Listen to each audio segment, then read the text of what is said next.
नमो तस् भगवतो अर्हतो सम्मा संबुद्दस्स। नमो तस् भगवतो अर्हतो सम्मा संबुद्दस्स। नमो तस् भगवतो अर्हतो सम्मा संबुद्दस्स। आज की धर्म सभा में उपस्थित हमारे भिक्षुजन, हमारे प्रेसिडेंट सर और महाबोधि के हमारे सभी मेंबर्स का मैं यहाँ पे हार्दिक अभिनंदन करती हूँ। ये मेरा टॉपिक पिछले कई सेशन से ये कंटिन्यू है, और चूंकि अभिधम्म बहुत गहन विश्लेषण है और काफी लंबा है, अगर हम इसको एक एक पॉइंट को लेकर के भी चलें तो मुझे लगता है कि अगर हम एक पॉइंट पे भी चर्चा करने लग जाएंगे किसी एक टॉपिक को ही लेकर के, तो वो भी हमारा एक एक महीने तक का कई कई संडे में वो कवर नहीं हो पाएगा। लेकिन मैं बहुत ही ब्रीफ में इसको जैसा मैं समझ रही हूँ, जैसा मैंने पढ़ा समझा, और बहुत ब्रीफ में इसको यहाँ पर रखने की कोशिश कर रही हूँ। तो जैसे हम पिछले सेशन से कई सेशन से ये देख रहे हैं कि क्लासिफिकेशन ऑफ चित्ता, इसके बारे में मैं इस पे जो जैसा मैं समझ रही हूँ वो आपके सामने यहाँ पे रख रही हूँ। तो चूंकि हमने देखा कि क्लासिफिकेशन ऑफ चित्ता के आधार पर ये 121 प्रकार के चित्ता जो हैं वो हमारी वेदना हेतु कृत्य द्वार आलंबन और धातु के आधार पर चित्त को 121 प्रकार से डिवाइड किया गया है। तो इनमें से चूंकि वेदना हेतु कृत्य द्वार आलंबन ये हम कवर कर चुके हैं, तो मैं थोड़ा सा उसको एक बार रिव्यू कर लेती हूँ, जिससे कि जो कुछ भी हमने जो हम आगे देखेंगे वो पीछे से ही रिलेटेड है। तो पीछे का भी हम चूंकि एक बार देख लेते हैं जिससे कि हमको रिमाइंड हो जाए, तो मैं इसको थोड़ा सा पीछे का भी इस पे देख लेती हूँ। तो हमने चूंकि वेदना के आधार पर जब चित्त को डिवाइड किया गया है, तो पिछले ये किस प्रकार से इसको वेदना के आधार पे किया गया है कि हमारी कौन कौन सी वेदनाएं होती हैं, सोमनस्य वेदना, दोमनस्य वेदना, उपेक्षा वेदना, और फिर इसी के आधार पर हमें फीलिंग कैसी वेदना के आधार पे जो फीलिंग है वो सुखद वेदना हो रही है, दुखद वेदना हो रही है, और जहाँ पे ना सुखद है ना दुखद है तो वो कैसी वेदना है, फिर वो उपेक्षा वेदना आ जाती है यहाँ पर। तो फिर इस प्रकार से जो ये काया की वेदना है, काया की वेदना को 5 प्रकार से बांटा गया है कि जितने भी हमारी इंद्रियां हैं, इंद्रियों के माध्यम से जो हमें जो कुछ भी हम ग्रहित करते हैं उनके माध्यम से, उसके आधार पे जिस प्रकार की वेदना फिर उत्पन्न होती है वो 5 प्रकार की वेदना। और फिर ये उसके चित्त के आधार पर वेदना को फिर 3 प्रकार से बांटा गया है। तो इस प्रकार से फीलिंग यानी वेदना को हमने देखा कि सुखद वेदना, दुखद वेदना और उपेक्षा वेदना, यानी सौमनस्य, दोमनस्य और उपेक्षा भाव, ये 3 वेदनाएं हैं। इनको इस प्रकार से बांटा गया है। फिर हेतु देखा हमने कि हेतु के आधार पर जो ये वेदना है वो 6 प्रकार, सॉरी, हेतु के आधार पर जो चित्त डिवाइड किए तो ये 3 प्रकार से, यानी कि कुशल हेतु के आधार पर और फिर अकुशल हेतु के आधार पर। तो कुशल हेतु के आधार पर क्या है कि लोभ, मोह और द्वेष, ये अकुशल हेतु के आधार पर ये डिवाइड किया है। और अलोभ, अमोह और अद्वेष, तो ये कुशल चित्त यहाँ पर इसको इस तरीके से डिवाइड किया है। फिर देखा था कि द्वार, यानी कि 2 प्रकार के द्वार हैं, जिनमें से कि पंच द्वार और मनोद्वार।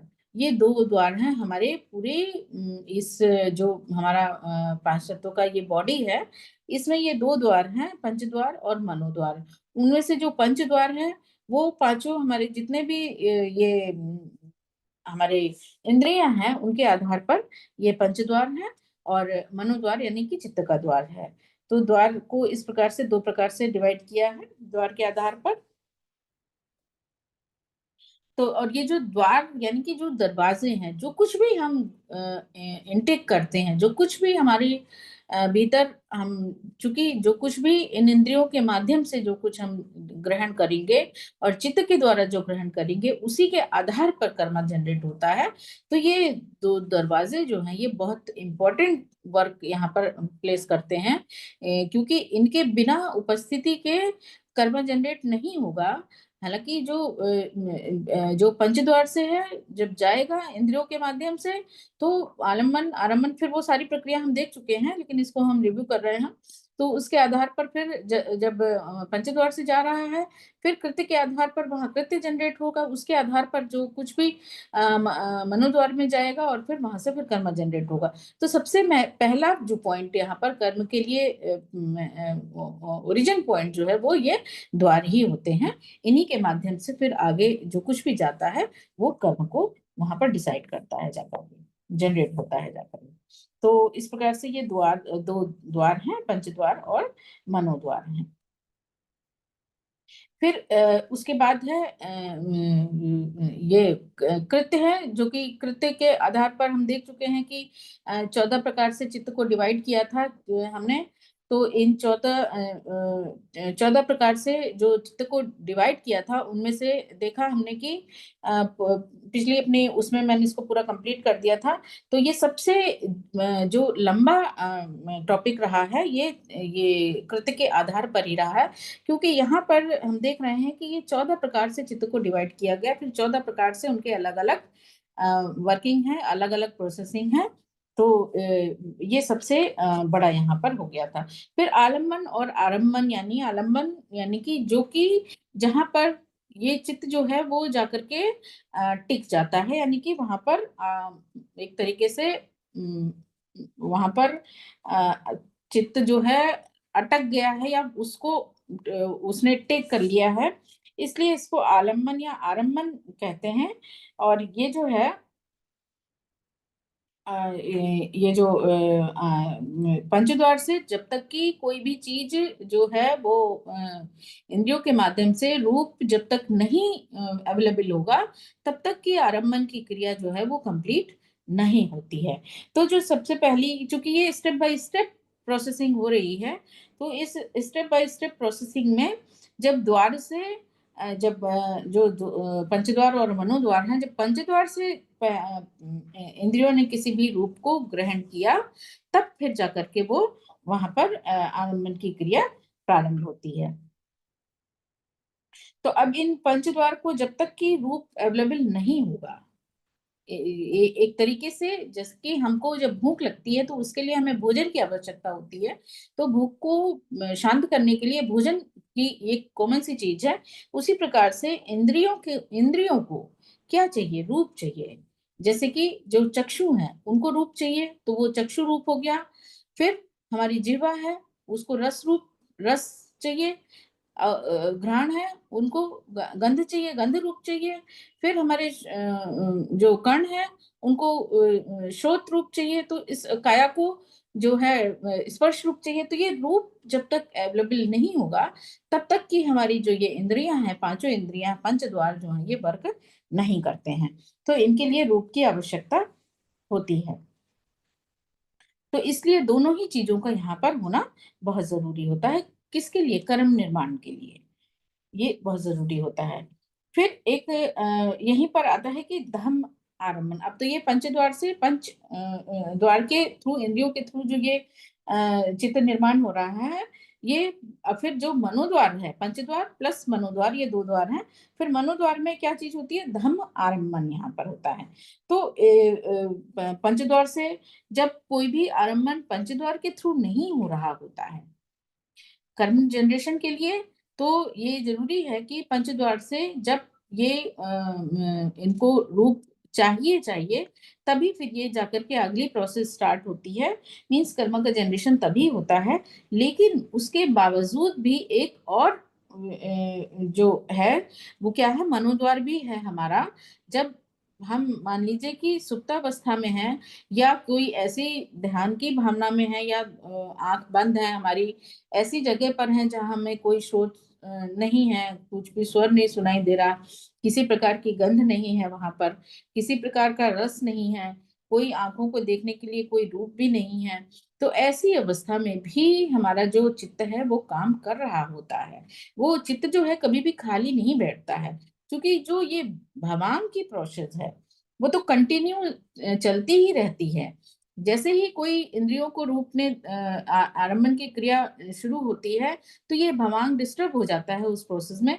लेकिन जिस समय पर ये आरंभन की प्रक्रिया नहीं हो रही होती है या ये कोई भी रूप ग्रहित नहीं हो रहा होता है, उस समय पर भी कौन सा क्या वर्क कर रहा होता है, भवांग की प्रोसेस वहां पर कंटिन्यू रहती है।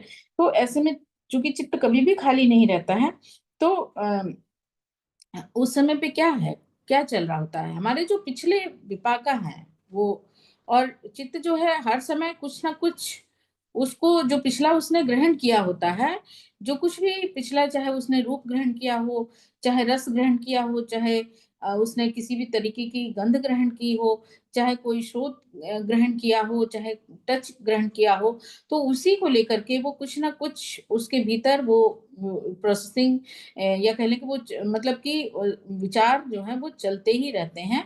तो ऐसी अवस्था जो है ये धम्म आरंभन की प्रक्रिया यहाँ पर चलती रहती है।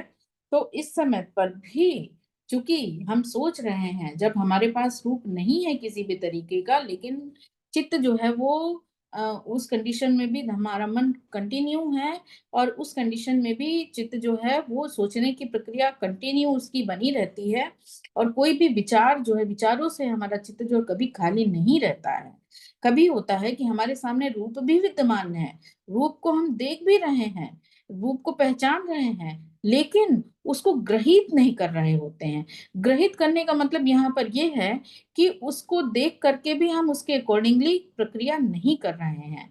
तो ये सामने की जो प्रक्रिया है कि रूप हमारे सामने है, उसके बावजूद भी जो हमारा चित्त है, जो हमारा धम्म चित्त है, वो कहीं और ही किसी दूसरी ही दिशा में वो अपना कार्य कर रहा होता है। उसके माइंड में, ये सॉरी, उस क्षण पर जो विचार है वो कुछ और ही विद्यमान रहता है, वो कहीं किसी दूसरे दिशा में या किसी दूसरे टॉपिक पर विचार कर रहा होता है। तो वो प्रक्रिया जो है, और वो उसको प्रक्रिया जब विचार कर रहा होता है, तो वो विचार को भी मतलब लास्ट स्टेज क्या है, कर्म जनरेशन की है।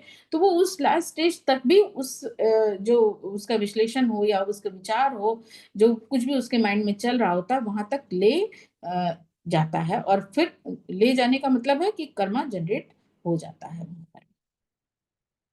तो ये धम्मा आरंभन की प्रक्रिया यहाँ पर होती है इस तरीके से। तो धम्मा आरंभन जो है वो 6 चीजों को भी अपना आरंभन बनाता है, जिसमें से कि पहला क्या है कि ये इसमें पहला है कि प्रसाद रूप है ये, जो कि 5 प्रकार के हैं, जिनमें से कि चक्षु, जिह्वा, चक्षु प्रसाद रूप है, फिर जिह्वा प्रसाद रूप है, घाना प्रसाद रूप है, काया प्रसाद रूप, और जो श्रोता प्रसाद रूप, जो इस प्रकार से ये 5 प्रसाद रूप हैं। अब ये जो 5 प्रकार की ये प्रसाद रूप हैं, ये 5 प्रकार से जो हमारे सेंस ऑर्गन्स हैं उन्हीं के थ्रू ये आरंभन होता है, उनके थ्रू ही। फिर इसके बाद में भी एक है ये कि सुकमा रूप, जो कि बहुत ही सब्टल फॉर्म में होता है, जिससे कि आंखें हमारी देख नहीं सकती हैं। तो इस प्रकार से लेकिन जो हमारा चित्त है उसको अनुभव कर सकता है। तो ऐसे छोटे छोटे रूप जिनको की चित्त जो है, भले ही हमारी आंखें उसको नहीं देख सकती हैं, लेकिन उसको चित्त जो है वो महसूस कर सकता है। तो इस प्रकार से ये एक सुकमा रूप भी है। तो इसके बाद में फिर ये जो चित्त चैतसिक और निर्वाण, फिर पंयति जो है, तो ये भी चित्त जो है, चित्त इसको भी अपना आलम्बन बनाता है। तो जब चैतसिक को भी, निर्वाण को भी और पंयति को भी अपना आलम्बन बनाता है। तो सुकमा रूप जो है, फिर इसको मैं थोड़ा सा यहाँ पर आज थोड़ा सा इसको जैसा मैंने समझा है वो आपके सामने रख रही हूँ कि हम जानते हैं कि जो रूप है वो 28 प्रकार के रूप हैं, जिनमें से कि 4 जो है महाभूत रूप हैं, ये और 24 जो है उपादाय रूप हैं। तो इनमें से जो 28 प्रकार के इन रूपों में से जो 28 प्रकार के रूप हैं, इनमें से जो ये 4 महाभूत रूप हैं, ये हम पहले भी देख चुके हैं रूप को, कि उनमें से पृथ्वी महाभूत रूप, फिर अपो महाभूत रूप, वायु महाभूत रूप, और तेजो महाभूत रूप।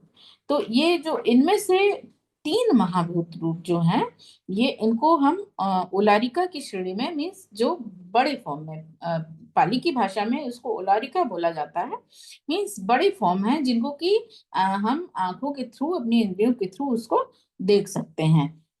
लेकिन जो सेकंड नंबर का जो अपो महाद्वीप यानी कि तरल फॉर्म में जो है, उसको जो हम अपने चित्त के थ्रू महसूस कर सकते हैं। तो इनमें से जो जिनको हम डायरेक्ट अनुभव किए जा सकते हैं, और जो इनडायरेक्ट फॉर्म में अनुभव किए जा सकते हैं, तो इसको डिवाइड किया है। फिर ये जो 24 उपादाय रूप हैं वो किस प्रकार से हैं, इसको देखते हैं कि जिसमें से कि जो प्रसाद रूप हैं, ये 5 प्रसाद रूप हमने देखा कि चक्षु प्रसाद रूप, फिर चक्षु, गहना, श्रोत, काया और जिह्वा। तो ये 5 प्रसाद रूप हो गए हैं। इसके बाद दूसरा है विषय रूप, और ये किस तरह कितने हैं, ये 4 प्रकार के हैं। 4 प्रकार से कैसे हैं कि रूप विषय है, फिर श्रोत विषय है, रस विषय है और गंध विषय है।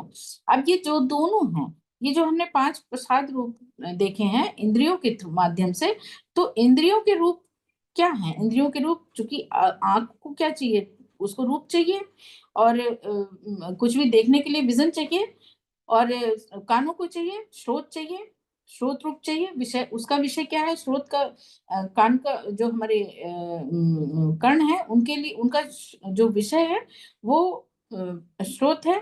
और फिर हमारी जो जिह्वा जीवा इंद्रिय है, उसका विषय क्या है, उसका विषय रूप है रस है। फिर हमारे जो घ्राण है, उसके लिए गंध। तो ये इस प्रकार से 4 विषय, जो विषय रूप हैं, जिनको कि इंद्रियों के आलम्बन है ये।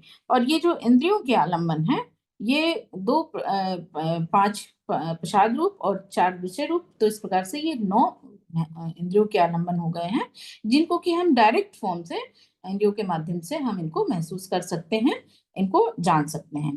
उसके बाद फिर है हृदय रूप। हृदय रूप एक ही है। हृदय, चूंकि हम सभी जानते हैं, हृदय को एक कॉमन नेम है, जो हमारी बॉडी में एक हार्ट है, जो कंटिन्यू, हार्ट हार्ट का काम क्या है कि ब्लड को पंपिंग करते रहना। तो लेकिन यहाँ पर जो हृदय रूप आया है वो इससे डिफर है, क्योंकि हृदय एक कॉमन, एक संज्ञा है, एक सिस्टम भी है ये, जो पूरी बॉडी में हार्ट को पंपिंग का काम कर रहा है।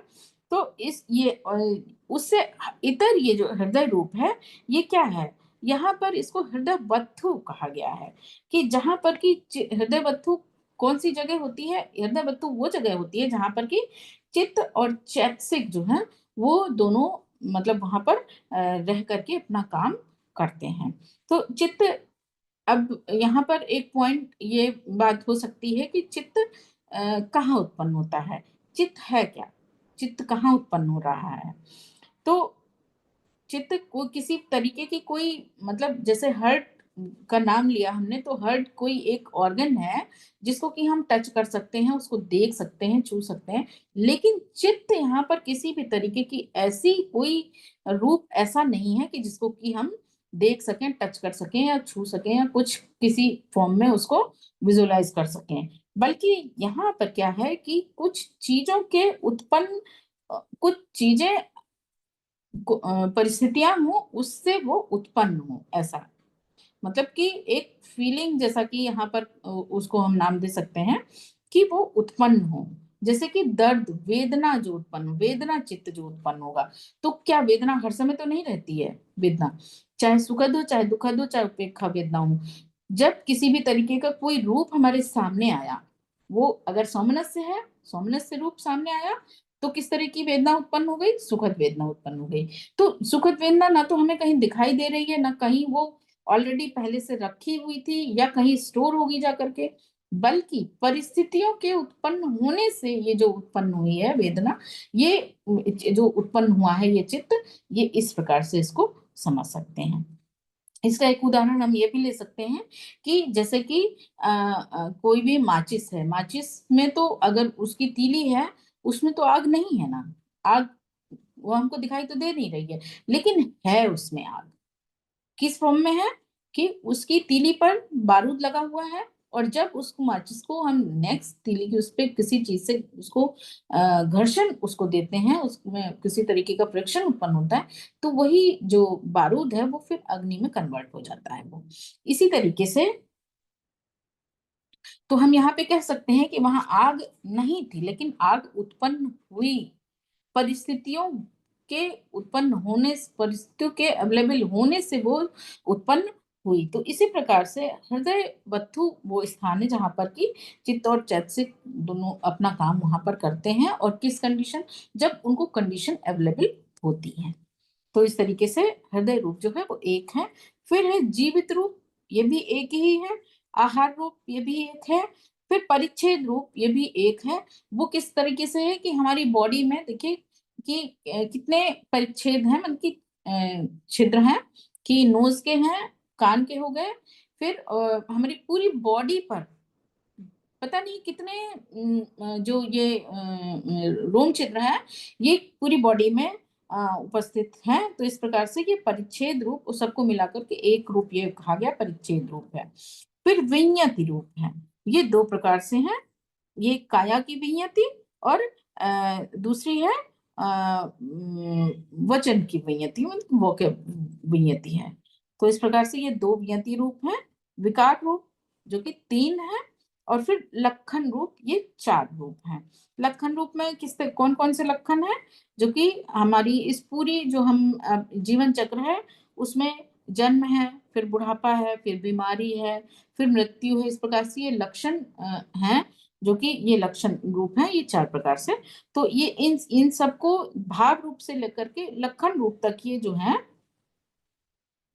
ये 15 रूप हैं। ये सारे ये धम्म आरम्भन के अर्थात कि चित्त आरम्भन है जो 15 हैं।